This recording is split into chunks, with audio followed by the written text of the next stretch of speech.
안녕하세요 해밀리 여러분, LC채널의 한창훈입니다. 반갑습니다. 2019년 6월 24일 비트코인 및 암호화폐 2부를 시작하도록 하겠습니다. 먼저 댓글로 좋은 의견과 질문, 정보 공유해주신 분들에게 감사 말씀드리고 오늘 순서는 비트코인 차트 보고 알트코인은 펀디엑스, 그리고 아이오타, 비트코인 캐시, BSV를 보고 Q&A를 보도록 하겠습니다. 먼저 그러면 비트코인 달러 차트 4시간 봉부터 이제 보도록 할게요. 먼저 지금 이 위치에서 보시면요, 지금 4시간 봉이고요. 지금 이 상승 채널을 돌파를 해주고요. 돌파를 해주고 15이평선을 지금 지지를 해주고 있습니다. 그래서 제가 지난번에 지금 현재 위치가 이때와 이제 비슷하다라고 말씀드렸어요. 그래서 추가적으로 아직 목표치까지 11,700에서 12,000달러 얘기를 했잖아요. 그렇다라고 하면 11,700에서 12,000달러까지 추가적으로 한 차례 정도 더 상승을 보여줄 수 있다라고 봅니다. 이 15이평선에서 지금 이제 15이평선하고 비트코인이 만났는데 여기서 이제 반등이 나와준다라고 하면 일단은 11,700, 12,000까지 추가적인 상승이 나와준 이후에 어떤 식으로 이제 진행이 될지 지켜봐야 될 것 같고요. 그리고 지금 보시면 일단 좀 신뢰도는 낮습니다. 이게 뭐 지금 시간 자체가 긴 시간이 지나가는 것이 아니기 때문에 신뢰도는 낮지만 지금 저점과 이제 고점을 체크를 해보면 일단 이렇게 평행 채널 안에서 움직이고 있다. 상승 채널 안에서 움직이고 있다라고 이제 보시면 됩니다. 그리고 기준을 하나 이제 잡아야 될 게 뭐냐면 지금 비트코인을 만약에 많이 들고 계신 분들, 그러니까 비트코인 물량이 많다. 그리고 내가 여기서 뭐 현금화를 생각하시는 분들이 계시다라고 하면 저는 이제 저 같은 경우는 비트코인 홀딩 물량은 남겨놓고 나머지는 이미 이제 알트코인으로 다 교체를 했다라고 말씀드렸습니다. 그래서 어차피 여기서 이제 비트코인이 추가적으로 더 올라간다고 해도 홀딩 물량은 둘 것이기 때문에 그렇다라고 하면 그냥 올라가도 비트코인은 그대로 두는 거고요. 빠져도 마찬가지입니다. 비트코인 여기서 조정을 받아도 홀딩 물량은 그대로 둘 거예요. 그렇게 이제 보시면 되고 여기서 이제 우리가 기준을 잡는다라고 하면 이렇게 이제 보시면 될 것 같아요. 만약에 지금 일봉에서 지난번에 이제 송기봉님이 얘기해 주셨던 것처럼 35일 이평선으로 이제 바꿔보면요, 35일 이평선으로 이렇게 이제 보시면 됩니다. 만약에 내가 비트코인을 언제 만약에 매도를 할 것인가, 비트코인을 지금 이렇게 올라온 비트코인을 비트코인 물량이 많으신 분들 중에 아직까지 그냥 들고 있는데 여기서 빠지는 게 내가 걱정이 돼서 지금 이제 그런 질문들이 굉장히 또 많이 올라오고 있거든요. 근데 일단은 그 기준을 잡으신다라고 하면 그 기준만 생각해 보시면 될 것 같아요. 보시는 것처럼 이 빨간색 35일 이평선이 올라옵니다. 그리고 이번 지금 4월 2일부터 비트코인이 이 저항 라인 4,000, 이때 보시면 4,200달러를 돌파해서 상승했던 이때부터 이 35일 이평선을 지지를 받습니다. 그리고 물론 이제 이때 35일 이평선에서 봉 마감이 하루 아래에서 이제 끝났는데 바로 이제 그 다음날 올려줬어요. 그러면 이렇게 이제 기준을 잡으시면 될 것 같아요. 만약에 봉 마감이 이틀을 이 35일 이평선 밑에서 끝낸다라고 하면 그때는 내가 이제 비트코인이 조정 국면으로 들어갈 수 있으니까 물량을 어느 정도 정리를 하겠다. 이렇게 기준을 이렇게 잡으시면 될 것 같습니다. 저 같은 경우는 어차피 비트코인을 매도한 거를 현금화한 게 아니에요. 현금화한 게 아니라 이거를 이제 뭐 리플이라든가 이더리움, 지금 비트코인 캐시처럼 바닥에 있는, 그러니까 제가 봤을 때 지금 알트코인들 중에 싼 알트코인으로 교체를 해 놓은 겁니다. 그렇기 때문에 그렇게 보시면 되고 나머지 비트코인 홀딩 물량은 그대로 홀딩해서 가져간다. 더 올라가든 더 빠지든 상관없이 그대로 가져간다 라고 보시면 됩니다. 그리고 이제 제가 지금 말씀드린 거는 지금 이제 비트코인이 빠질까봐 걱정이 된다 이렇게 얘기하시는 분들 때문에 그 말씀을 드리는 거고, 알트코인들은 저 같은 경우는 조정이 와도 그대로 그 조정은 맞겠다라고 했어요. 지금 이제 알트코인들은 상대적으로 다 저는 이제 싼 영역에 있기 때문에 싼 영역에 있는 알트코인들을 제가 매도해서 밑에서 받을 자신이 없기 때문에 저 같은 경우는 그냥 그대로 홀딩해서 가져가겠다라고 말씀드렸습니다. 이렇게 이제 보시면 될 것 같아요. 그리고 추가적으로 일단 추세가 어떤 식으로 잡힐지는 좀 더 지켜봐야 될 것 같습니다. 지금 고점에서 여기서 이제 조정 국면으로 들어갈지 아니면 그대로 기간 조정을 거쳐주고 다시 또 저항 라인이 11,700달러를 넘어가 줄지, 만약에 이 11,700을 넘어가 준다, 11,700에서 12,000달러까지 돌파를 해준다 라고 하면 이거를 이제 생각해 봐야 되는 거예요. 여기서 우리가 지금 조정 국면으로 들어갈 부분도 생각하지만 11,700, 12,000달러를 그냥 넘어가 줄 수 있는 부분도 생각해 봐야 되는 겁니다. 여기서 지금 뭐 이 채널 안에서 이렇게 따라 올라가다가 그냥 또 돌파해 줄 수도 있는 거예요. 그러면 돌파해 준다라고 하면 어디까지 그 다음을 봐야 될 것인가 라고 하면 그 다음은 저 같은 경우 이제 만약에 저항 라인을 찾는다라고 하면 저항 라인으로 이제 17,000달러 17,000달러를 저항으로 이제 보면 될 것 같습니다. 그 다음은 이제 고점은 이제 12,000이에요. 12,000. 그래서 일단 11,700, 12,000달러를 돌파해서 넘어가줬다 비트코인이. 그러면 추가적으로 그때는 17,000달러까지 열어놓고 이제 볼 필요가 있습니다. 예, 이렇게 보고 다음으로 이제 알트코인들 펀드엑스를 보도록 하겠습니다. 일단 알트코인들은 거의 대부분이 지금 펀드엑스와 같은 그런 모습이에요. 보시면 지금 일단 이렇게 하락 추세를요. 하락 추세를 돌파해 준 이후에 뭐 위로 거래량 실리면서 돌파를 하든 아니면 옆으로 누우면서 돌파를 하든 돌파를 해 줬습니다. 돌파해 준 이후에 일봉에서 보시면 이렇게 121일평선 또는 200일평선 장기 이평선 맞고 다시 이렇게 눌러줬습니다. 눌러줬고 일단 펀드엑스 같은 경우도 지금 보시는 것처럼 7사토시 이 7사토시에서 지지를 받고 있어요. 7사토시에서 지지를 받고 있다. 이렇게 보시면 되고 지금 이제 완전 역별되어 있는 모습인데 이렇게 된다라고 하면 지금 이 고점과 고점을 잇는 라인을 그려보면 이렇게 수렴합니다. 삼각 수렴을 하고 이 꼭지점이 8월 7일이고요. 물론 이 전에 알트코인들이 움직이면서 방향성을 이제 보일 것으로 봅니다. 그래서 대부분 알트코인들이 뭐 이런 형태다. 그러니까 장기 이평선 밑에 단기 이평선들이 모여 있는 이런 알트코인들은 대부분 이와 같은 이제 모습으로 지금 진행이 됩니다. 그래서 내가 만약에 알트코인들을 관심을 두고 본다.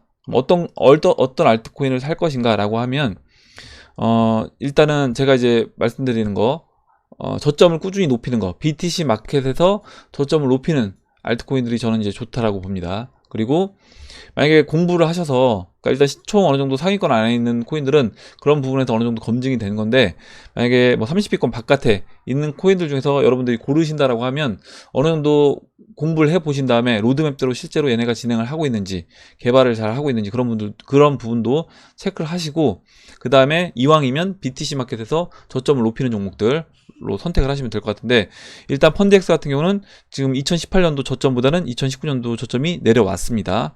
일단 그렇게 이제 보시면 될 것 같아요. 펀드엑스 이렇게 2018년도 저점이 11사토시였고요. 그리고 지금은 7사토시까지 내려와 있다. 이렇게 보시면 됩니다. 근데 이렇게 지금 더 내려왔다라고 해서 이게 올라가지 않는다. 그건 아니에요. 그건 아니라 우리가 다음번 알트코인들 포트폴리오를 다시 재정비할 때 그때 내가 어떤 알트코인들을 선택할 것인가 그 선택 기준을 여러분들이 제가 지금 말씀드리는 기준을 가지고 참고하셔서 여러분들이 원래 이제 좋아하시는 뭐 종목들이 있을 거 아니에요. 거기 안에서 내가 갖고 있는 종목들이 BTC 마켓에서 저점을 높이는 종목인지 아닌지 그런 부분들을 체크를 직접 해보시면 될 것 같습니다. 다음으로 이제 아이오타를 볼 건데 아이오타는 지금 업빗에 BTC 마켓 차트가 없어서 일단은 제가 지금 트레이딩 뷰 차트를 이제 가져왔는데 보시면 비슷합니다. 아이오타도 2010 지금 펀드엑스 이제 봤던 것처럼요. 2018년도 저점이 6,300사토시였어요. 6,300사토시였고 이 6,300사토시를 깨고 내려왔죠. 올해 깨고 내려와서 현재는 지금 4,100사토시에 있습니다. 그리고 아까 펀드엑스 봤던 것처럼 펀드엑스는 이제 7사토시에서 이렇게 지지를 받았잖아요. 마찬가지로 아이오타도 지금 4,100사토시에서 이렇게 지지를 받고 있습니다. 그리고 4월 2일에 비트코인이 올라가면서 추가적으로 하락을 더 했죠. 하락을 했는데 이 하락 추세를 일단 돌파해주고 장기 평선인 52평선 그리고 122평선 맞고 다시 또 재차 하락했습니다. 하락했는데 일단 보시면 이 저점을 이탈하진 않고 이 2019년도 저점에서 지지를 받고 있습니다. 그렇다라고 하면 여기서 지금 대부분 종목들이 알트코인들이 이런 모습인데 물론 추가적으로 더 저점을 낮춘 종목들도 있습니다. 근데 그런 부분도 상관없어요. 상관없고 일단 제가 이렇게 이제 보시라고 했잖아요. 우리가 뭐 종목들이 보통 상방으로 이제 슈팅이 나왔을 때 슈팅이 나오고 거기서 한 차례 눌러주고 다시 재차 뭐 어떻게 보면 쌍봉을 만들어주고 이제 빠진다라고 하잖아요. 그런 모습으로 이제 이해를 하시면 됩니다. 지금 이 바닥이 어떻게 보면 이렇게 이제 보시면 되고, 아이오타도 그렇다라고 하면 여기서 추가적으로 이번에 만약에 상승이 나와서 장기 이평선 돌파해주고 120일 이평선 돌파해주고 안착해 준다라고 하면 올라갈 수 있는 그런 흐름으로 진행이 될 수 있다, 이렇게 보시면 되고, 대부분 알트코인도 흐름이 비슷합니다. 몇 가지 좀 다른 종목들이 있어요. 라이트코인이라든가 지금 이제 제가 BSV 말씀드릴 것도 좀 이건 달라요. 그래서 이제 보면 BSV 볼게요. 그리고 BSV와 같은 형태로 저는 이제 진행될 거라고 봅니다. 알트코인들이 보시면 지금 대부분 알트코인들이 이렇게 흘러내렸죠. 흘러내리고 추가적으로 흘러내리다가 지금 BSV도 보면 지금 이렇게 이 하락 추세를 돌파하고요. 돌파하고 또 흘러내리다가 또 여기 하락 추세가 하나 나오는데, 이 추세 라인도 장대 양봉을 보시면 이제 5월 21일 만들어주면서 돌파를 시켰습니다. 돌파시켜주고 보시면 이제 122평선 맞고 한차례 눌러줬죠. 52평선까지 52평선까지 눌러주고 짧게 눌러주고 바로 또 돌파해줍니다. 돌파해서 넘어갔죠. 그리고 이때 보시면 저항으로 작용됐던 0.02 라인을 넘어가 줍니다. 보시는 것처럼 이 지지를 받고 저항 역할을 했던 0.02 라인을 넘어가 준 다음에 다시 이제 고점 그 BTC 고점했던 0.03에서 고점 맞고 지금 눌러줬어요. 근데 눌러주고 있는데 일단은 지금 0.02에서 지지를 받고 있습니다. 그래서 지금 0.02 이 지지받고 있는 자리와 지금 이 고점을 연결한 이 삼각수렴 보면 꼭지점이 7월 1일인데요. 여기에서 깨고 내려갈지 올라갈지를 이제 지켜봐야 되는데, 만약에 올라간다라고 하면 저는 이제 그 알트코인들 앞으로 흐름이 이런 식으로 이제 진행될 거라고 이제 보시면 돼요. 뭐냐면 이렇게 이제 완전 역배열되어 있었죠. 완전 역배열되어 있는 상태에서 단기 이평선, 일단은 뭐 15이평선 또는 52평선에 이렇게 안착을 합니다. 안착을 해주는데 이 BSV는 굉장히 이거를 좀 빨리 압축시켜서 진행을 하고 있어요. 그래서 다른 알트코인들은 보시면 지금 52평선에 안착했다가 또 흘러내리거나 아니면 마찬가지로 이렇게 흘러내렸죠. 아니면 52평선에 안착해주고 나서도 이렇게 시간을 길게 끕니다. 근데 BSV 같은 경우는 52평선에 안착 한 4일 정도 해주고 바로 돌파시켜주잖아요. 이런 식으로 이제 다른 알트코인도 진행될 수 있고, 이렇게 진행된 이후에 장기 이평선, 이 검정색 장기 이평선 위에 이 빨간색 15이평선과 지금 52평선이 올라올 때까지 기다린 겁니다. 그래서 단기 이평선을 올려주고요. 단기 이평선 올려준 다음에 다시 정별돼서 올라가 준다라고 하면 BTC 마켓에서 완전히 정별된 모습으로 진행이 될 수 있다. 그래서 상승을 다시 여기서 이제 이어 나간다라고 하면 지금 이제 이 초록색 52평선이 올라올 때까지 기다리고 있는 겁니다. 그래서 초록색 52평선 올라와서 다시 반등해서 수렴을 돌파해주고 상승 흐름으로 진행되고요. 0.03을 넘어가주게 되면 그때는 BTC 마켓에서 지금 BSV 같은 경우는 정별돼서 완전히 다시 진행될 거예요. 이 120일 이평선이 이렇게 돌고 있기 때문에 200일 이평선은 오히려 이렇게 지금 평평하게 가고 있습니다. 그러면 이 121평선 장기 평선도 돌려 세워서 정별을 만들어 줄 수 있거든요. 그래서 이런 식으로 이제 진행이 될 수 있다라고 보시면 되고, 어떻게 보면 이제 BSV가 다른 알트코인들이 앞으로 움직일 부분을 선행해서 움직인다라고 보시면 될 것 같습니다. 그래서 이 다른 알트코인들도 이와 같은 형태로 진행될 확률이 높아요. 그리고 이제 다음으로 이제 비트코인 캐시 볼게요. 비트코인 캐시도 다른 알트코인들, 아까 이제 처음에 봤던 대부분 알트코인들이 장기 이평선 밑에 있는데, 지금 BSV, 라이트코인, 비트코인 캐시 같은 경우는 장기 이평선 위에 있습니다. 보시면요. 지금 200일 이평선, 120일 이평선, 그리고 이제 정별되어 있죠. 장기 이평선이 정별되어 있는데, 지금 보시면 비트코인 캐시 같은 경우도 장기 이평선 밑에 있었죠. 단기 이평선이 있었던 상태에서 일단 한번 올라와 줍니다. 그래서 0.06까지 상승해주고, 이 0.06 라인이 이때 이렇게 지지 역할을 했던 라인이에요. 그래서 이 지지를 받았던 이 라인이 저항으로 작용돼서 0.06에서 저항 맞고 떨어졌습니다. 떨어졌고, 지금 보시면 크게 보면 이렇게 이 고점과 고점 있고요. 저점과 저점 연결하면 이렇게 삼각 수렴을 해주고 있습니다. 크게. 그리고 지금 7월 14일에 이 수렴의 끝자락이 있기 때문에 그렇다라고 하면 그 전에 저는 이제 BSV도 방향성을 보일 거다라고 보고 있고, BSV가 아니라 비트코인 캐시 움직임을 본다라고 하면 이 비트코인 캐시도 지금 200일 이평선이 이렇게 돌고 있습니다. 그리고 120일 이평선이 이렇게 골든 크로스가 나서 올라와 줬기 때문에 지금 단기 평선들도 위에 있고요. 물론 지금 뭐 15일 평선은 121 평선 밑으로 잠깐 내려왔는데, 이 단기 평선들은 사실 비트코인 캐시가 여기서 추가적으로 올라와 주면 바로 이제 이거는 장기 평선 위로 올라와 줄 수 있습니다. 이렇게 되면 지금 비트코인 캐시도 조만간에 저는 크게 움직일 수 있는 모습을 보여주고 있다라고 보고 있고, 제가 지난번에 뭐 알트코인들 중에 어떤 종목들이 먼저 올라갈 수 있느냐라고 하면, 지금 우선적으로 이렇게 장기 평선 위에 단기 평선이 있는 종목들이 먼저 이제 올라가지 않을까, 이렇게 보는 겁니다. 그래서 비트코인 캐시와 BSV는 흐름 자체가 둘 다 저는 뭐 나쁘지 않다, 이렇게 봐요. 이렇게 보고, 그럼 이제 알트코인은 이렇게 보고 Q&A로 들어가도록 하겠습니다. 일단은 이정현님이 만사토시가 만원인가요?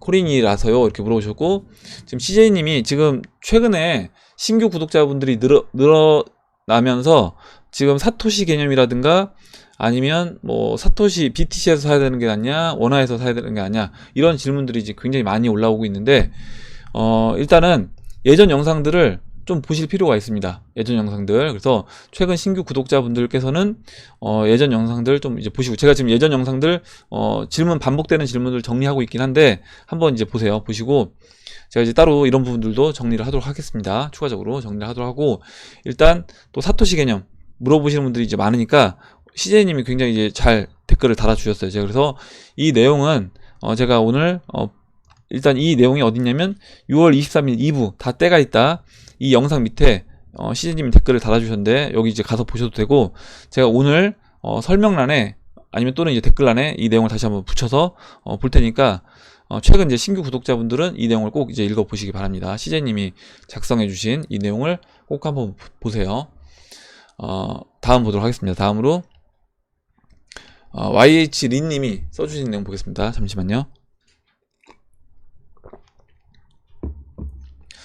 펀딩피 제가 생각할 때 쉽게 이해 가능한 이해론, 뭐 제가 잘못 이해해서 틀릴 수도 있지만 이렇게 생각합니다. 고스톱에 이제 비유한다라고 하면, 고스톱 치는 자리를 제공해준 친구가 선수로 출전 안 합니다. 일명 뭐 대라를 받죠. 이게 전문 용어 같아요.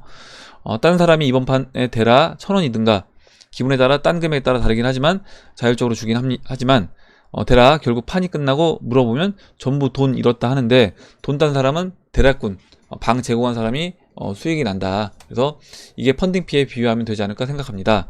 이렇게 얘기해 주셨고요. CJ님이 써주셨는데, 이제 CJ님이 써주신 내용을 이제 볼게요.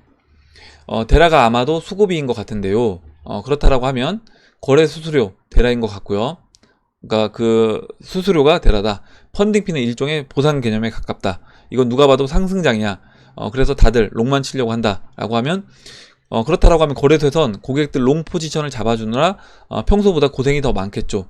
뭐냐면 그 비트맥스라는 거래소에서 롱 포지션을 잡으려는 사람들이 많고요. 숏 포지션이 적다라고 하면 그 롱 포지션을 잡아준 부분만큼 아마 그 거래소에서, 비트맥스에서 그 숏 포지션을 대신 잡아줬을 겁니다. 그러면 그 비트맥스라는 거래소에선 당연히 방향성에 노출이 되는 거죠. 자신들이 숏을 쳤으니까 그 숏을 친 물량만큼 다른 거래소에서 비트코인을 매수를 해서 그 해지를 해야 되는 겁니다. 방향성에 대한 해지를 할 것이고, 그 방향성에 대한 해지를 하는 데 들어간 비용, 그 비용을 롱을 친 사람들한테 이제 숏을 제공해 준 거잖아요. 그 비용을 따로 롱 친 사람들한테 펀딩피라는 대가로 이제 받는 거다, 이렇게 이제 보시면 될 것 같고, 그 부분을 지금 써주신 겁니다.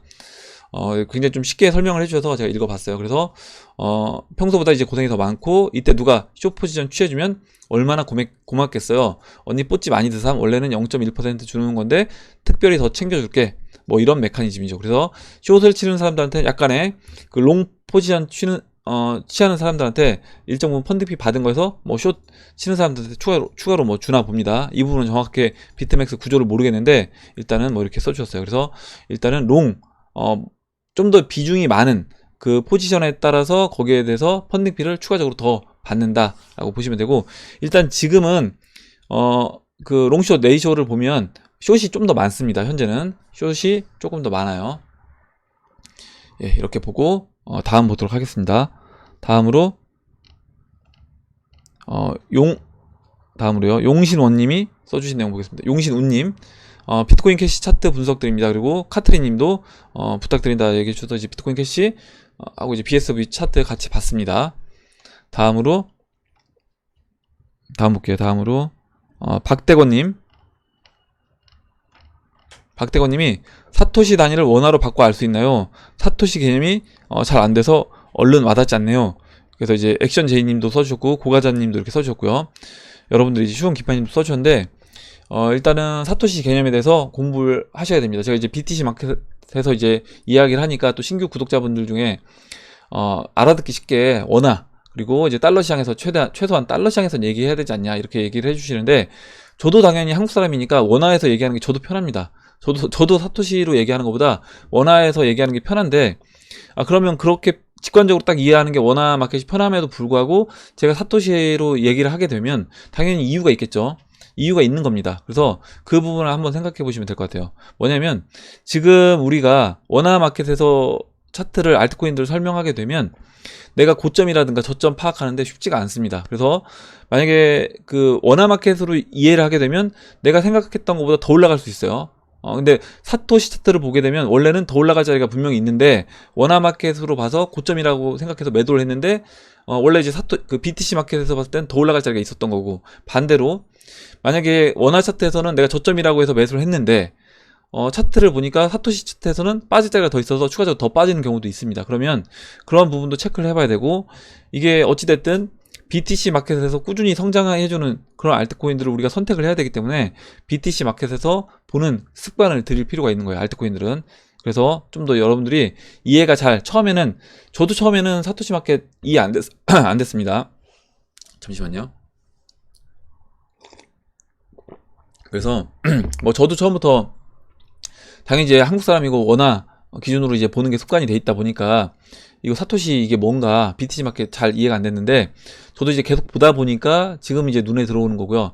여러분들도 처음에는 눈에 익지 않다고 하더라도 만약에 내가 이 개념을 정확하게 이해를 하면 앞으로 내가 내 돈을 버는데 지금 버는 것보다 훨씬 더 안전하게 수익을 낼 수 있다라고 하면 당연히 이거는 돈을 주고도 배워야 되는 겁니다. 그렇게 생각하시면 좋을 것 같아요. 그래서 좀 잘 이해가 안 되고 번거롭고 어렵게 느껴지더라도 여러분들 이게 돈을 벌 수 있는 길이라고 생각하시고 어떻게 보면 돈을 내면서도 배워야 되는 겁니다. 그러면 당연히 배워야 되겠죠. 공짜로 누군가 공짜로 알려준다라고 하면 당연히 이 개념을 여러분들이 시간을 투자하셔서 저는 이제 배워야 된다 이렇게 말씀드릴게요. 그래서 박대건님도 이렇게 좀 공부를 하시면 될 것 같아요. 다음으로 울프 윈드님이 써주신 내용 보겠습니다. 비트 조정을 들으니 겁나네요. 전부터 들어오던 거이긴 한데 과연 비트 조정받는 타이밍에 알트들이 커플링 풀어버리고 불장을 달릴지 아니면 같이 나락으로 갈지 갈림길인 것 같네요. 전 조정을 피하고 싶은데 제가 과연 알트는 오른다 같이 떨어진다 늦지 않게 판단하고 잘 대응할 수 있을지 걱정입니다. 아니면 알트의 경우 처음에 약간 떨어지고 반등할 건데 그 반등할 때 바닥에 던질지도 모르겠네요 얘기를 해주셨어요. 그래서 일단 제가 이제 보고 느낀 건 뭐냐면 욕심이 좀 과하신 것 같아요. 일단 욕심 좀 과하신 것 같고 일단 이거에 대해서 내가 판단을 할 수 있을지 없을지 모르겠다. 그러면 지금 내가 차트를 봤을 때 기준점을 잡을 수 있는 그런 일단은 차트를 보지 못한다는 거잖아요. 그렇게 차트를 못 보는데 손해는 보고 싶지 않은 겁니다. 이 얘기는 뭐냐면 지금 이제 울프윈드님이 얘기하신 거를 차트를 보고 이제 이야기를 해보면요 이런 거예요. 뭐냐면 지금 내가 아마 이런 때 이렇게 조정받을 때 조정을 느끼셨을 겁니다. 그래서 아마 이 하락장을 경험하신 분들은 이런 얘기 안 하실 것 같은데 아니면 이제 이렇게 하락장 경험해서 너무 이제 내 계좌가 망가지는 게 싫으실 수도 있어요. 그럴 수도 있는데 여기서 이렇게 조정받을 때 내 계좌가 이제 망가집니다. 일시적으로 망가지는데 이 망가지는 게 난 싫다라는 거죠. 그러면 나는 여기서 매도해서 여기서 매수하고 또 여기서 매도해서 여기서 매수하고 여기서 매도해서 여기서 매수하겠다. 그리고 여기서 매도해서 만약에 빠진다라고 하면 여기서 다시 매수하고 싶다라는 겁니다, 지금. 근데 이걸 한다는 거는 이거는 신이에요, 신. 이건 신이고 이게 된다라고 하면 사실 울프윈드님은 제 방송을 볼 필요가 없는 겁니다. 뭐 제 방송뿐만 아니라 이거는 그냥 뭐 아마 전 세계에서 거의 탑 0.001% 안에 들어가는 실력자가 될 거예요. 그래서 이거는 우리가 이제 모른다는 가정을 깔고 가야 되는 거예요. 여기서 이런 변동성까지 내가 다 먹을 수 없다라고 아예 내가 마음을 그렇게 먹어야지 마음이 편한 겁니다.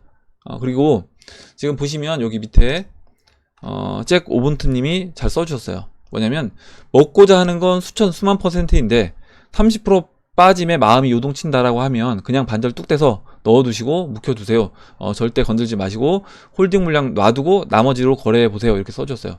뭐냐면 그러니까 만약에 내가 빠질 게 걱정이 된다라고 하면 일정 부분은 홀딩 하시고 매도하시라는 거잖아요. 그래서 제가 항상 말씀드리지만 내가 빠질 게 두렵다. 그리고 빠졌을 때 내가 스트레스 받는 게 난 싫다라고 하면 그 스트레스 받는 거 싫은 것만큼 정리를 해야 되는 겁니다. 근데 그 정리해서 올라가는 건 또 싫은 거예요. 또 올라가는 건 싫다라고 하면 그러면 정리하지 말아야 되잖아요. 그럼 홀딩 물량을 둬야 되는 겁니다. 그래서 그런 부분을 제가 그 이미지 트레이닝 하라고 말씀드리잖아요. 뭐냐면 여기에서 30% 조정 받을 때 내가 스트레스 얼마큼 받을지, 그러면 나는 얼마큼 정리하면 스트레스 이 정도에서 나 이 정도 현금화 했으니까 스트레스 덜 받겠다 라든가, 아니면 여기서 내가 비트코인이 뭐 11,000 뭐 15,000까지 올라갔을 때 내가 스트레스 안 받으려면 어느 정도 홀딩 물량을 가져가야 될지를 한번 이미지 트레이닝을 해 보시고 그 다음에 지금 거기서 기준을 잡으신 다음에 포트폴리오를 꾸려 나가시면 되는 겁니다.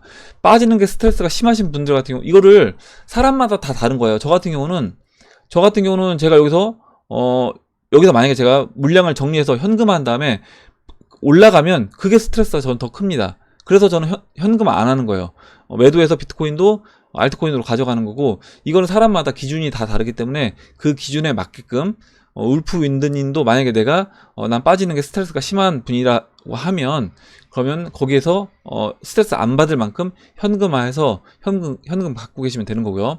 올라가는 것도 마찬가지로 올라가는 것도 일정 부분 내가 그러니까 그냥 올라갈 때 내가 다 현금만 들고 있으면 스트레스 받잖아요. 그러면 내가 어느 정도 홀딩 물량을 가져가야 될지 그 부분을 생각해 보시고 홀딩 물량을 결정하시면 되는 겁니다. 근데 나는 여기서 다 팔고 다 사고 싶다. 이거는 제가 말씀드렸지만 이거는 신이고, 이렇게 할 줄 안다라고 하면 그거는 방송을 볼 필요가 없는 거다. 방송 볼 필요도 없는 거고 혼자 하시면 되는 거다. 그래서 이거는 그리고 욕심이 과한 걸 수 있는 겁니다. 아까 잭 오븐트님 얘기한 것처럼 내가 상승은 지금 기대는 뭐 비트코인 뭐 전나고 얘기하잖아요 우리가. 그래서 전생에 나라를 구한 사람이 되고 싶어서 지금 6만 달러까지 가져가고 싶은데 여기서 중간중간에 조정받는 건 싫다는 거죠. 그리고 뭐 오늘 제가 이제 나중에 2020년이 되면 시총 차트로 우리가 뭐 여기서 바닥에서 지금 이 자리부터도요, 만약에 2020년까지 채널 상단부까지 하면 뭐 1600% 이렇게 됩니다. 더 갈 수도 있죠. 2021년 후반으로 가면 이제 더 갈 수도 있는데, 이 정도 뭐 1000%, 2000%, 뭐 10,000% 수익을 기대하는데, 기대는 그렇게 하고 그렇게 벌었으면 좋겠다라는 마음은 있는데 여기서 30% 조정은 나는 싫다. 이거는 진짜 제가 봤을 때는 이거는 욕심이 과한 거예요. 이거는 이 30% 조정은 받기 싫으면서 이거는 먹고 싶다. 이거는 욕심이 과한 거다. 그래서 1000%를 먹으려면 당연히 이 정도 감소해야 되는 겁니다. 이 정도 감소해야 되는 거예요. 예, 이렇게 이제 말씀드릴게요. 그래서 잭 오븐트님이 써주신 내용 잘 한번 이해를 해보시면 될 것 같아요. 네, 이렇게 보고 넘어가도록 하겠습니다. 다음으로 이제 마법천사님이 그리고 리플589님이 재미난 글을 써주셨는데, 이게 지금 보니까 일단은 약간 수정이 된 글이라고 합니다. 비트코인을 뭐 2011년도에 5천만원씩 사서 내가 이거 들고 가겠다. 그럼 이제 10만 배 먹어서 5조 원이 된다라고 얘기했다는데, 이제 저도 이제 대단하다 이렇게 생각을 했는데, 이게 이제 작성일이 2011년이래요. 그럼 대단한 거잖아요. 근데 보니까 이게 주식인데 내용을 이제 수정을 한 글이라고 합니다. 그래서 여러분들도 그냥 재미로 이제 보시면 될 것 같아요.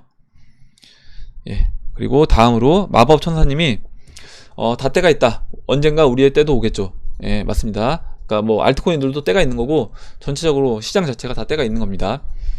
매일 평균 13km 2시간 30분 정도를 하루도 빠짐없이 40일을 걸었더니 드디어 발목이랑 발바닥이 나가버렸네요. 낫고 나면 좀 줄여서 걸어야겠다.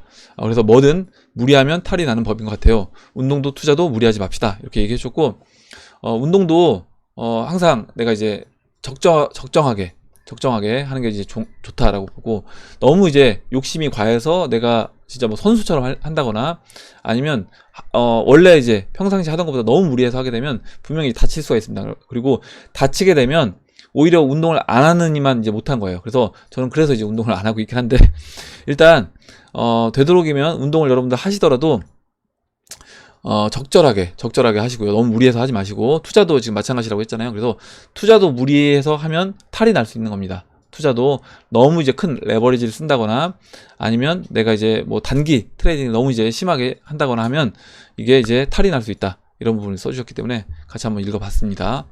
항상 이제 건강 조심하시고, 투자도 무리해서 하지 마시고요. 적절하게 항상 여유있게 하시는 게 좋습니다. 다음 보도록 할게요. 다음으로 이제 하늘 아빠님이 써주신 내용 보겠습니다. 하늘 아빠님이 이제 굉장히 좀 좋은 내용을, 좋은 경험담을 이제 공유를 해주셔서 읽어볼게요. 오늘 방송에서 마진거래에 대한 이야기가 두세 번 나왔네요. 저는 어제 오늘 두 차례에 걸쳐서 스캘핑 초단타를 해봤습니다. 처음으로요. 승률은 1승 1패입니다. 그런데 막상 해보니 승률이 문제가 아니라 어마어마한 스트레스의 양이라는 거죠. 초 단위로 스트레스가 몰려오는데, 하물며 마진거래는요, 덜덜 저는 안 할랍니다. 마진거래 스트레스는 저 같은 경우는 이제 옛날에 이제 옵션 했고, 옵션 포지션이 방향성이 아니라 어떻게 보면 이제 어떤 그 포지션을 끌고 가는 그런 매매를 했습니다. 근데 그런 중립 포지션의 매매를 해도 스트레스가 굉장히 과해요. 이거는 레버리지가 있기 때문에 그 상품 자체가 스트레스가 과한데, 방향성을 가지고 마진 거래를 하게 되면, 지금 제가 이제 여러분들 지난번에 물어보셨지만 스트레스 받지 않냐 물어보셨는데, 평정심 어떻게 유지하냐 물어보셨는데, 이렇게 레버리지 있는 상품을 오랫동안 매매하신 분들이 느끼기에는, 만약에 이 시장에서 레버리지를 안 하면 스트레스 거의 없게 느낄 겁니다. 이 암호화폐 시장이, 이 변동성이 물론 크긴 하지만 저 같은 경우는 스트레스가 거의 없어요. 물론 뭐 아예 일도 없다라고 하면 그건 거짓말이겠지만, 예전 옵션 매매할 때 비교해 본다라고 하면 사실 지금 스트레스 수준은 뭐 거의 없을 정도로 저는 느낍니다, 솔직히. 그래서 그렇게 보시면 되고, 근데 이제 지금 스캘핑 해보셨는데, 단타 초단타 해보셨는데 굉장히 스트레스 많이 받으신다는 거예요. 제가 실은 정글에서 3년을 일하면서 죽을 고비를 4번 넘겼는데 이 정도의 스트레스는 안 받았던 것 같다. 그래서 오히려 육체적으로 굉장히 죽을 고비를 넘겼음에도 지금 이 초단타 하는 스트레스가 훨씬 크다라는 겁니다. 그러면 여러분들, 제가 마진거래 하시는 분들, 마진거래 하면서 두 다리 뻗고 못 잔다 이런 분들은 하지 마시라고 말씀드리는 게 그런 겁니다. 하고 싶은 얘기는, 이 세상 모든 사람들이 적성이 다양하듯이 투자에서 자기만의 방식을 찾는 것 또한 중요하다는 생각이 듭니다. 스캘핑 초단기, 중기, 장기, 우리 해밀리는 중장기 맞죠? 예, 맞습니다. 저도 어제 오늘 스트레스 받아보니 저한테 중장기 투자 방식이 맞는 것 같아요. 저 같은 경우도 거의 이렇게 뭐 포트폴리오를 꾸려 나가면서 비트코인 매도해서 알트코인 매수하고, 또 알트코인 매도해서 뭐 비트코인 매수한다거나 현금 한다거나, 이게 길 때는 뭐 6개월, 뭐 1년 이렇게 될 수 있는 겁니다. 그래서 그렇게 본다라고 하면 실질적인 매매는 많지 않은 거예요. 이장님 말씀대로 작년에 물린 거 때를 기다리면서 모두 정리하고 다음 사이클을 위한 포트폴리오를 제대로 짜보려고 합니다. 그때까지 해밀리 가족들 모두 때를 기다리며 공부를 통해 칼을 갈아둡시다.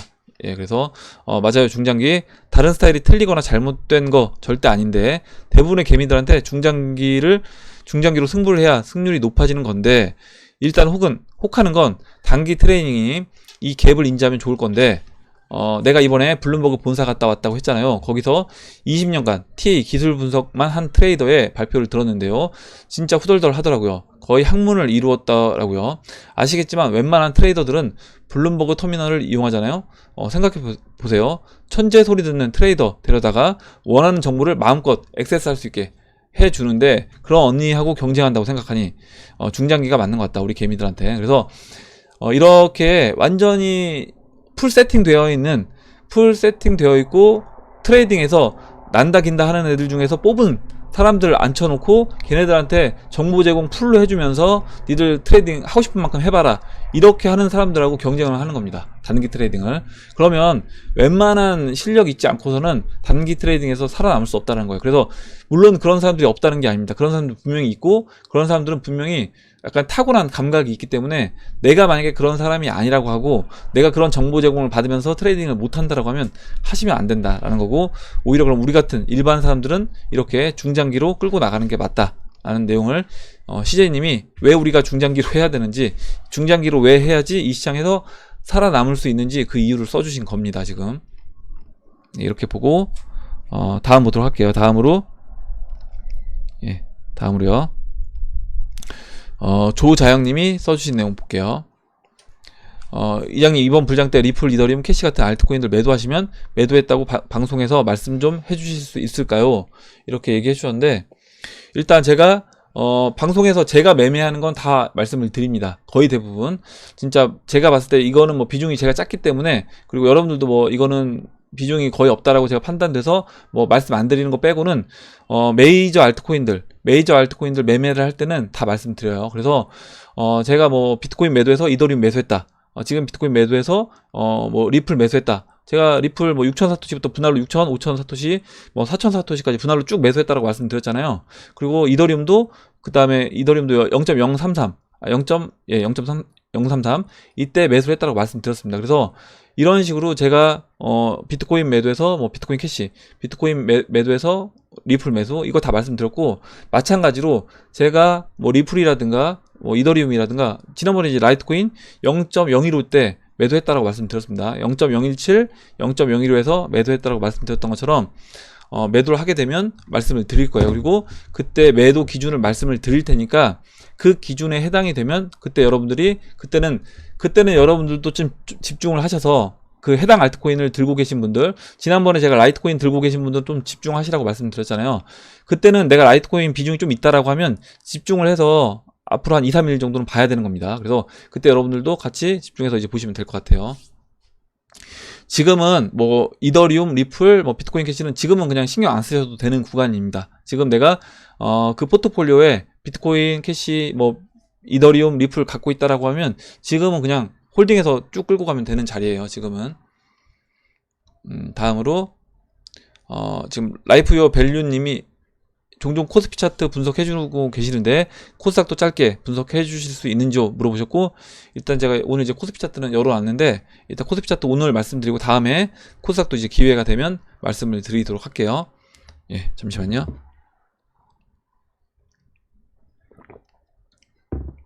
다음으로 기린님이 저도 7,500대를 보고 있었는데 10,000달러 깨고 11,000도 깬 이상 상황이 달라졌네요. 천장은 아무도 모르니까 지금 공매도 하려는 건 위험하다. 곰들이 100달러씩 오를 때마다 팔고 있는데 오르는 시장에서는 똑똑한 곰이라도 멍청한 황소보다 돈을 못 번다.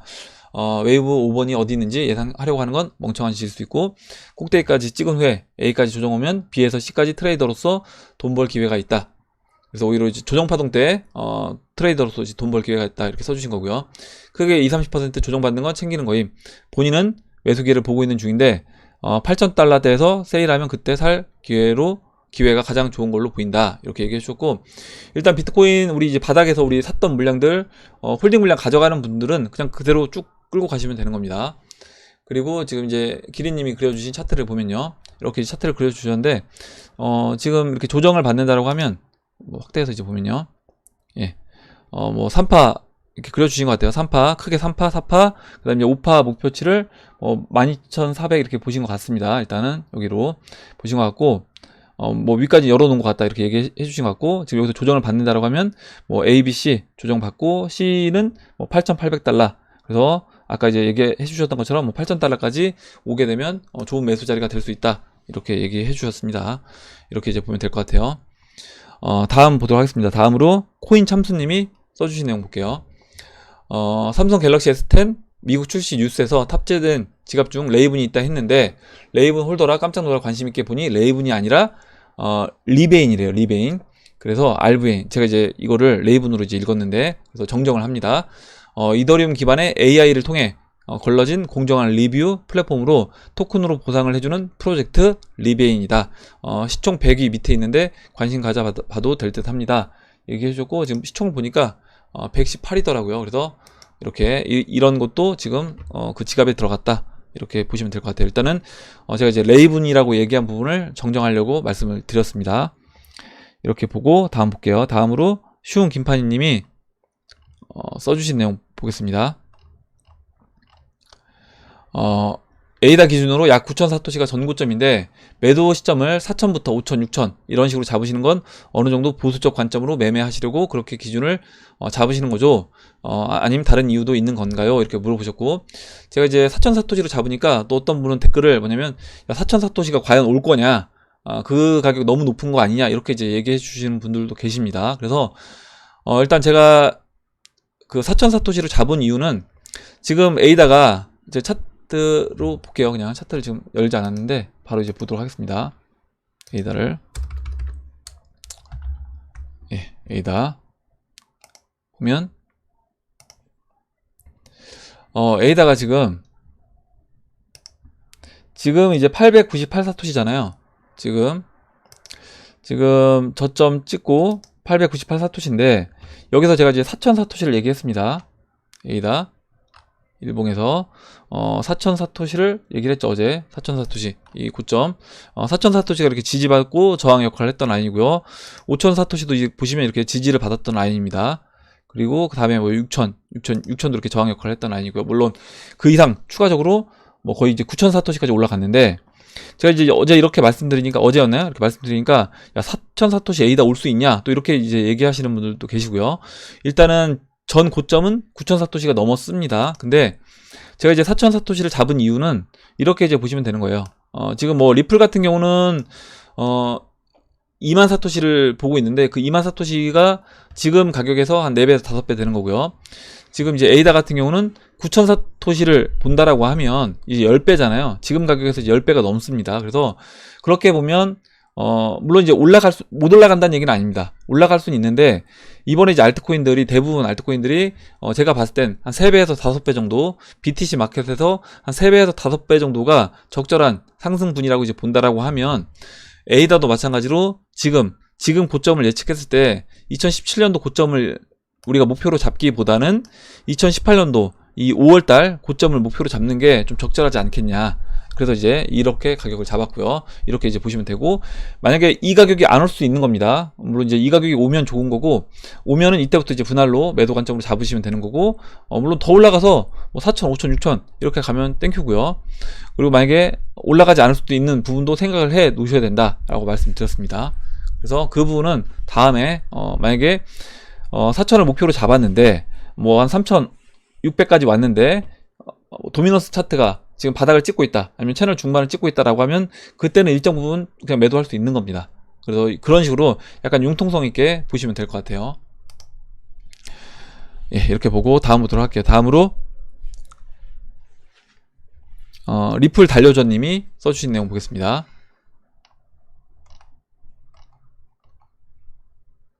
잠깐만요.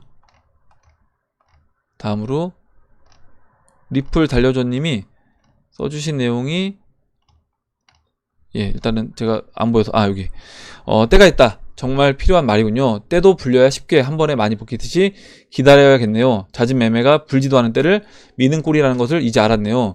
훌륭한 비유입니다. 얘기해주셨고, 일단 진짜 딱 이렇게 얘기를 재밌게 해주셨는데 이게 맞는 것 같아요. 뭐냐면 우리가 때를 밀 때, 목욕탕에서 때를 밀 때 내가 몸이 이제 불지도 않았는데 때를 밀면 빨갛게 되거나 이제 피가 날 수 있는 거잖아요. 그래서 충분히 때가 됐을 때, 몸이 충분히 불었을 때 그때 때를 밀어야 되는 겁니다. 그렇게 이제 보면 우리가 지금 때도 되지 않은 상태에서 이거를 언제 매도할까 이렇게 하게 되면 안 되는 거고, 제가 이제 뭐 리플이라든가 이더리움, 비트코인 캐시는 지금은 그냥 홀딩한 상태로 쭉 두면 된다. 지금은 크게 이제 신경 쓸 자리가 아니라고 이제 말씀드렸잖아요. 그만큼 지금은 아직 우리가 이거에 대해서 충분히 때가 될 때까지 기다려야 된다라는 얘기입니다. 그래서 그 얘기를 재밌게 써주셔서 한번 읽어봤습니다. 리플 달려줘님이 써주신 내용 읽어봤고요. 다음으로 이제 자스님이 써주신 내용 볼게요. 오늘 트윗 중에 리플과 BOA의 구글 지도 검색 시 주소가 같다는 내용이 올라와서 공유 드려봅니다. 리플이 애초부터 미국에서 달러 대체로 계획된 암호화폐라는 찌라시인데 음모론이 맞는 것 같다. 그냥 재미로 봐주시면 될 것 같은데 한번 볼게요.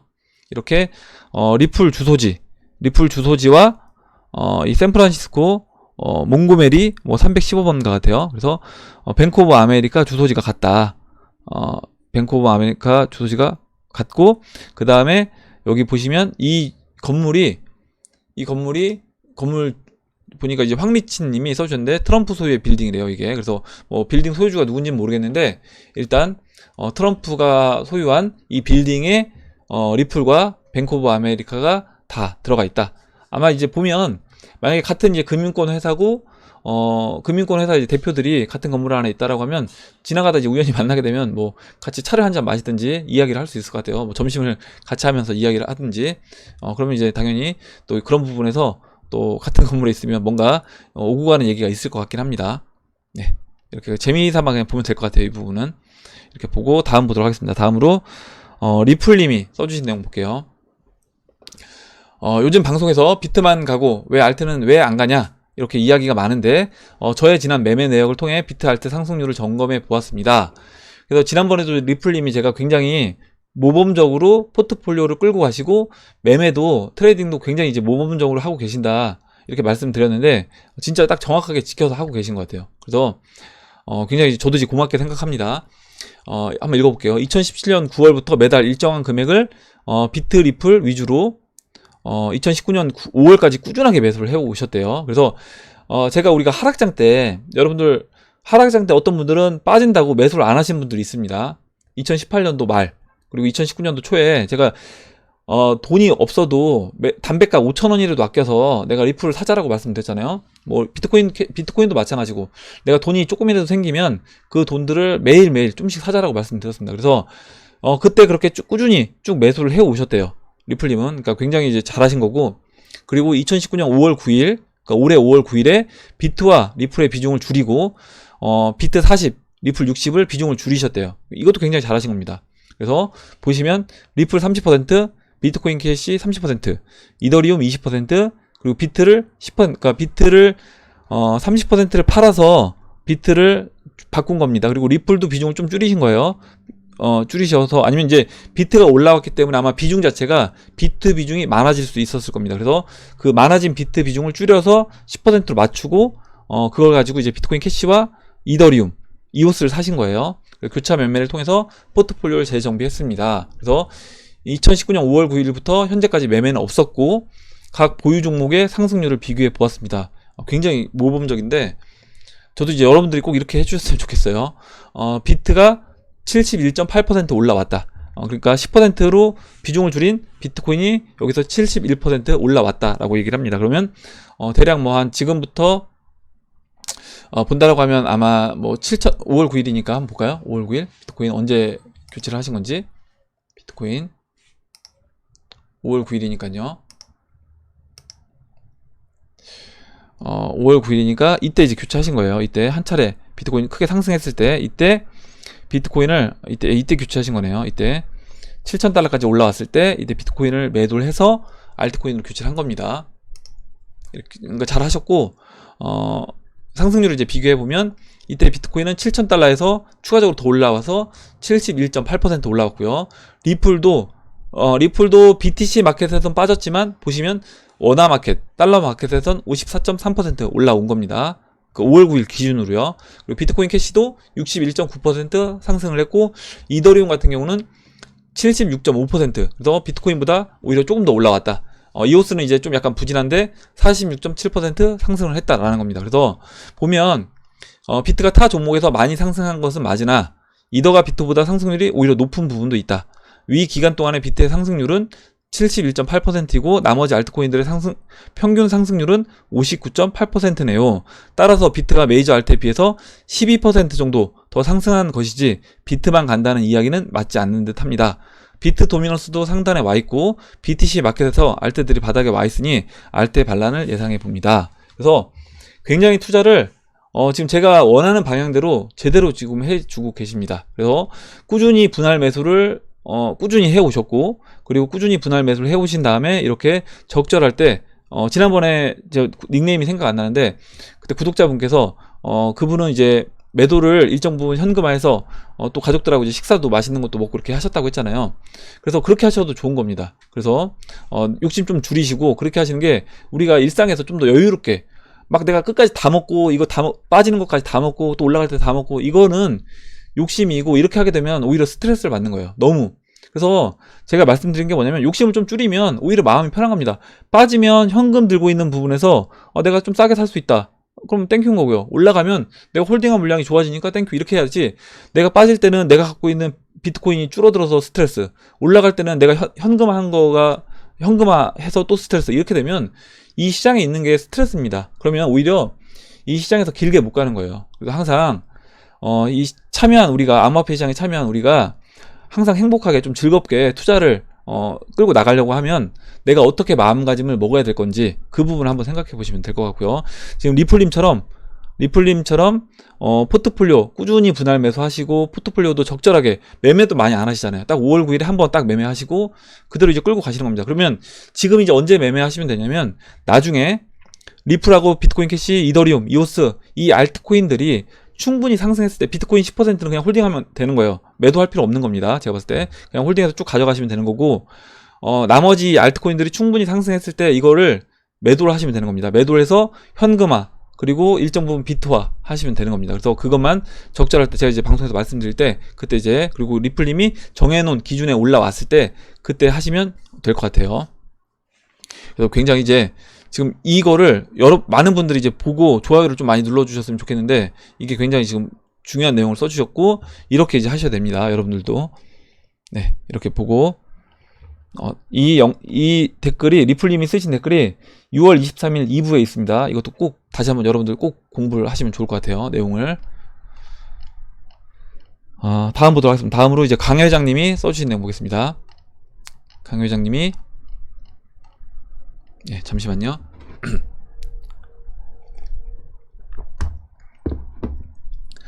닷컴버블 인터넷 관련 분야가 성장하면서 95년도 2000년에 걸친 주식시장 지분 가격이 급등한 거품 경제 현상이다. IT 버블 시절에 증권사 객장에 닷컴 관련주는 무엇이든 사겠다며 미국 시민들은 달려들었다라고 합니다. 닷컴 관련 주식들은 20일 연속 상한가를 기록하는 기업들이 속출했고 일반인들은 기업이 제공하는 정보에 의존하여 투자를 결정했네요. 투자를 쉽게 받았던 기업들은 모럴 해저드가 발생했고 회사 이름에 닷컴을 붙이고 정관에 IT 사업을 신규로 추가하면 투자자들이 몰려 상한가를 쳤습니다.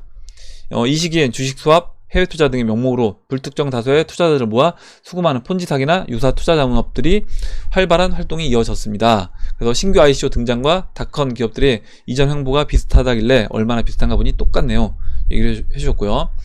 자발트 뇌동매매 필히 주의해야 한다 이렇게 얘기해 주셨는데 보면 제가 이제 지난번에 우스갯소리로 말씀드렸지만 만약에 이번에 이 시장에 이제 기관 투자자들이 들어오고 ETF 상품이 출시가 될 겁니다. 그러면 아마 우리나라 국내 증권사 그리고 은행에서도 이런 암호화폐 관련된 ETF 상품들을 팔 거예요. 객장에서. 그러면 만약에 애기 엄마들이 아침부터 남편 이제 뭐 회사 출근하고요. 애기 엄마들이 애기를 안고 증권사 객장에 들어와서 암호화폐 펀드 가입하겠다라고 하면 그때가 꼭지일 수 있다. 그때가 꼭지일 수 있다. 이렇게 이제 보시면 될 것 같습니다. 예, 이렇게 보고 다음 보도록 할게요. 다음으로 코사 ENT님이 써주신 내용 보겠습니다. 첫 번째 질문은 뭐냐면 알트코인들이 현상원과 목표 가격을 설명해 줄 때 비트코인 차트에서 설명해 주시는 이유 이건 말씀드렸어요 아까. 그리고 이제 두 번째로 이장님께서는 현재 비트코인은 대부분 까치밥은 놔두고 매도를 했다고 했는데 그 부분이 채널 4분의 1 지점이었나요? 얘기를 해줬고 채널 4분의 1 지점이 아니라 아까 이제 리플님이 얘기해 주셨던 것처럼 제가 이제 비트코인 그 BTC 마켓에서 알트코인들이 저점에 와 있다라고 판단이 됐을 때 비트코인을 매도해서 알트코인을 매수한 겁니다. 그래서 이걸 현금화한 게 아니라 비트코인 갖고 있던 거를 매도해서 알트코인으로 매수하고 비트코인 지금 홀딩 물량은 지금 리플님처럼 그대로 이제 들고 있는 거예요. 그렇게 이제 보시면 됩니다. 원래 말씀하셨던 목표가가 1만 달러와 17,500달러였으니 제가 그런 계획을 가지고 있었다라고 하면 10,000달러 부분에서 매도 물량의 반 정도 17,500달러에서 나머지 물량을 매도했을 것 같아서요. 그래서 제가 매매한 부분을 아까 지금 리플님 말씀드릴 때 그대로 이제 이해를 해주시면 될 것 같아요. 예. 그리고 나머지 이제 읽지 않도록 하겠습니다. 예. 다음 보도록 할게요. 다음으로 김영희로님이 써주신 내용 보겠습니다. 김영희로 301053님이 써주셨는데 아까 제가 이제 글을 봤는데 여러분들 제가 항상 말씀드릴 때 글에 여러분들이 갖고 있는 뭐 투자 금액 그리고 코인 개수 그리고 특히 뭐 개인 연락처를 적는 거는 굉장히 하시면 안 되는 거예요. 그래서 절대 그렇게 하시면 안 되고 연락처 적으면 그거는 내 돈 가져가라는 얘기로 들릴 수밖에 없습니다. 해커들이 봤을 때는. 그래서 절대 그렇게 하시면 안 되고요. 이제 바로 근데 지워주셨더라고요. 그래서 잘 지워주셨고 일단 지금 질문은 뭐냐면 퀀텀을 팔아서 다른 코인으로 갈아타는 것이 좋은 방향인지요? 이렇게 이제 물어보셨고요. 일단은 뭐 여러분들이 이제 답변을 뭐 쉬운 김파님 신우섭님, 뭐 조스님 이렇게 여러분들 그레이트 추님 답변을 달아주셨는데 제가 이제 박폴님하고 크립토 매니아님이 써주신 내용만 보겠습니다. 일단 박폴님 써주신 내용 보면 뭐 일단 그 퀀텀 목표가 이렇게 써주셨고 원금 회복은 못할지 싶지만 목표가에 온다라고 하면 포트폴리오를 우량 종목으로 바꾸시어 다음 상승 시기에 복구를 넘어 수익 전환하시지 않을까 싶습니다. 이렇게 이제 보셔야 되는 거예요. 그래서 이 시장이 어떻게 돌아가는지 이해를 하시면 내가 지금 퀀텀으로 내가 수익을 내서 여기서 본전을 찾고 나가겠다 이게 아니라 어떻게 내가 매매를 해야 되는지 그 부분을 이제 인지하고 계셔야 됩니다. 그래서 지금 이제 그 아까 이제 리플님이 써주신 것처럼 진행을 하셔야 되는 거고요. 그러면 지금 박폴님이 써주셨는데 지금 내가 이걸 갈아탈 것인가? 내가 갖고 있는 퀀텀이었죠. 퀀텀을 매도를 해서 지금 포트폴리오를 짤 것인지 아니면 지금 포트폴리오를 짜지 않고 퀀텀이 올라가서 그때 이제 매도를 해서 저는 이제 이렇게 말씀드렸습니다. 뭐냐면 원래 저는 그 전에 이미 포트폴리오가 짜져 있어야 되는 거예요. 근데 지금 이제 짜려고 하니까 힘든 겁니다. 처음부터 포트폴리오가 비트코인도 일정 부분 갖고 있고 이더리움, 리플 이렇게 일정 부분 포트폴리오 가져갔으면 스트레스 받을 게 없는데 한 종목에 몰빵이 되어 있으니까 이걸 어떻게 해야 될지 이제 지금 헷갈리는 겁니다. 그래서 처음부터 이렇게 투자를 할 때 그 투자 원칙을 세우시고 매매를 하셔야 되는 거고요. 일단은 그러면 지금 아까 써주신 분 같은 경우는 지금 이거를 교체를 해서 포트폴리오를 짤지 아니면 한번 이번에 알트코인들이 올라왔을 때 그 알트코인을 매도해서 포트폴리오를 짤지는 이거는 뭐가 나을지는 모르는 겁니다.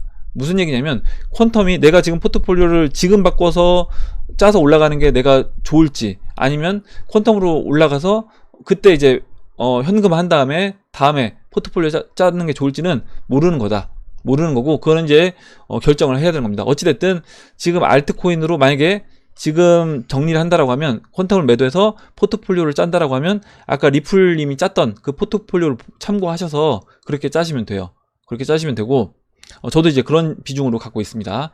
거의 이제 저랑 이제 비슷하기 때문에 그렇게 보시면 되고 그리고 거기에서 알트코인들 그 리플이라든가 이더리움, 비트코인 캐시를 이오스를 매도할 타이밍이 됐을 때 그걸 현금화하고 일정 부분 비트코인화해서 가져가셔야 되는 겁니다. 그래서 그렇게 앞으로 진행하시면 될 것 같아요. 네, 이렇게 말씀드릴게요. 그리고 크립토 매니아님이 써주셨습니다. 구체적인 보유 코인 수량과 전화번호 오픈하셨는데 이거 절대 얘기하시면 안 된다. 그래서 해커들이 엄청난 수의 유저들을 다 해킹하지 않는 이유는 그만큼의 가성비가 없어서인데 왜냐면 이제 노력 대비 훔쳐갈 코인이 없거나 또는 빈 계좌 근데 친절하게 전화번호와 보유 코인 수량까지 이야기를 하게 되면 그냥 이건 내 코인 가져가라 해킹해서 가져가라는 얘기밖에 되지 않는다. 그래서 되도록이면 아까 이제 리플님이 써주신 것처럼 내가 비트 10% 리플면 이 사람이 비트코인 10%가 얼마를 갖고 있는지 모르는 겁니다. 이거는 100만원치 갖고 있는지 1000만원치 갖고 있는지 모르는 거기 때문에 그냥 비중으로만 표현을 하시면 되는 거예요. 그래서 이제 크립토 매니아님이 그 부분을 얘기를 해 주셨습니다. 이렇게 보고 마지막으로 이제 CS 튜브님이 써주신 내용 보고 이제 마무리할게요. 최근 환율 많이 내려왔고 코스피는 다소 상승시키는 모습입니다. 저도 현재 한국 경제 상황에서 볼 때 앞으로 원화 가치가 떨어지게 될 것으로 보고 있는데 최근의 움직임은 이를 반대로 생각되도록 즉 코스피가 많이 오히려 상승하고 한국 경제 흐름이 좋아질 것처럼 느껴지게 하고 있다고 보여집니다. 약간 인위적이다. 이에 대해 의견을 이제 구한다라고 얘기해 주셨고 사놓은 달러는 그냥 들고 있으려고 합니다. 저도 그냥 들고 있습니다.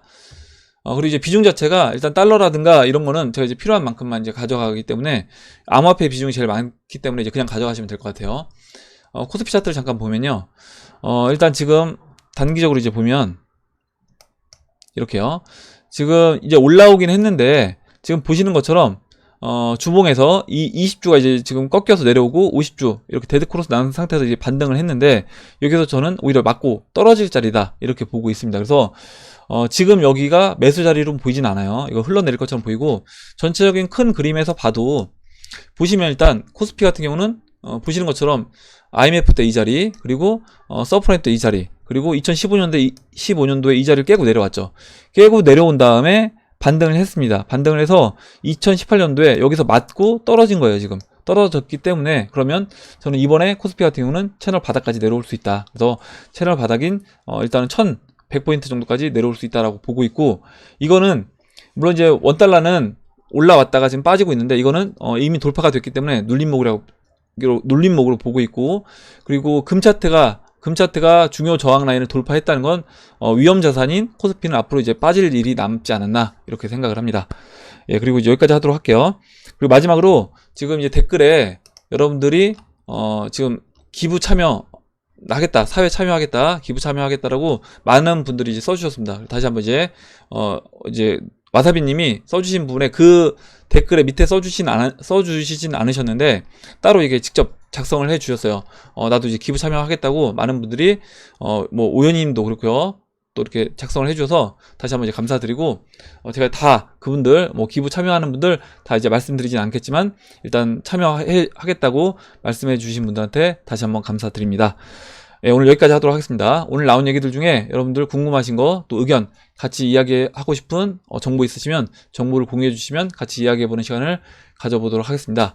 예, 오늘 댓글 남겨주신 해밀리 여러분들 감사드리고, 끝까지 영상 시청해주신 해밀리 여러분들 감사합니다.